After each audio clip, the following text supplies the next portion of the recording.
বরদাস্ত করেছি, কিন্তু আজকের তিনি নাক কান কাটা ছেড়ে দিয়ে তিনি প্রতিটা মানুষের যারা ধর্ম অবলম্বনকারী, যারা সংবিধানকে মেনে চলে, তাদের কলিজা দিয়ে টানাটানি করার জন্য চেষ্টা করেছে। এই জন্য আমরা আজকের পথে এসেছি।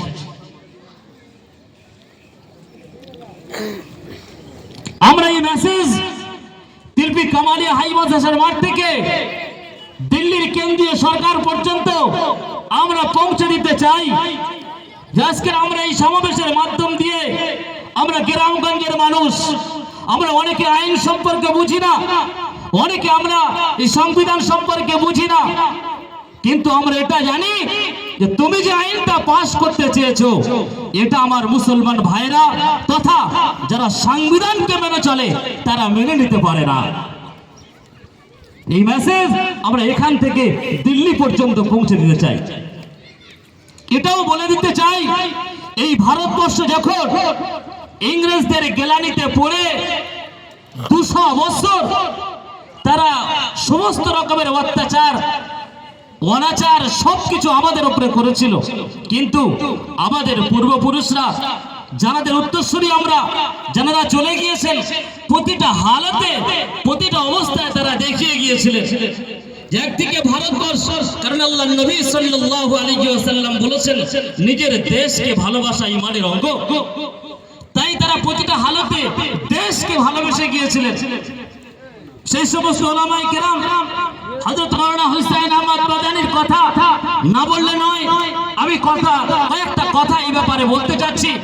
হযরত মাওলানা হুসাইন আহমদ মাদানি তিনি যখন তার ওই মসজিদের মাদ্রাসার মুহতামিম ছিলেন, ওনাকে গ্রামবাসী ভাইরা এসে বলেছিলেন যে হযরত आप तो मदरसा के मुहतामिम हैं माशाअल्लाह, इंग्लिश के खिलाफ लड़ने की क्या जरूरत है आपको, छोड़ दीजिए ना, मदरसा चलाइए ना। तो হুসাইন আহমদ মাদানি বলেছিলেন আজকের প্রতিটা মানুষের এটা খেয়াল করা দরকার। তিনি বলেছিলেন নিজের জন্য নয়, বরঞ্চ তিনি বলেছিলেন আপামর জনসাধারণ, পিছিয়ে পড়া বা পিছিয়ে আসা আমার মুসলিম দরদিদের জন্য বলেছিলেন।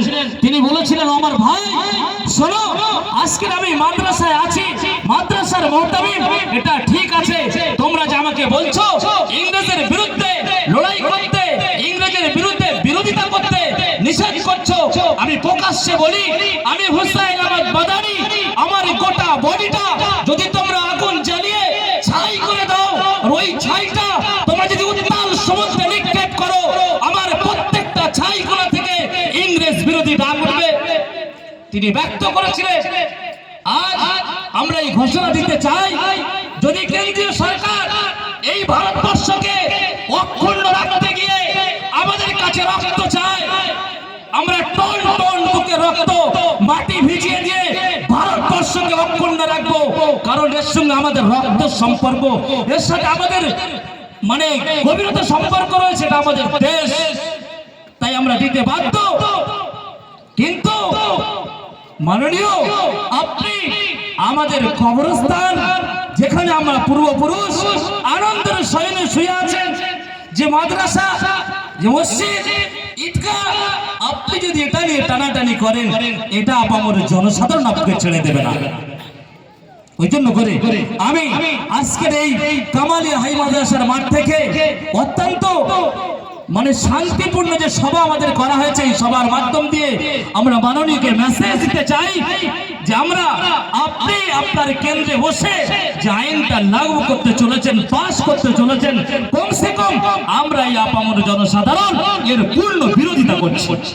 অবিলম্বে এই আইনকে আপনি বানচাল করুন, উইথড্র করে দিন। এই বলে আমি আমার সংক্ষিপ্ত বক্তব্য শেষ করছি। আলহামদুলিল্লাহি রাব্বিল আলামিন। নারায়ে তাকবীর, নারায়ে তাকবীর, নারায়ে তাকবীর।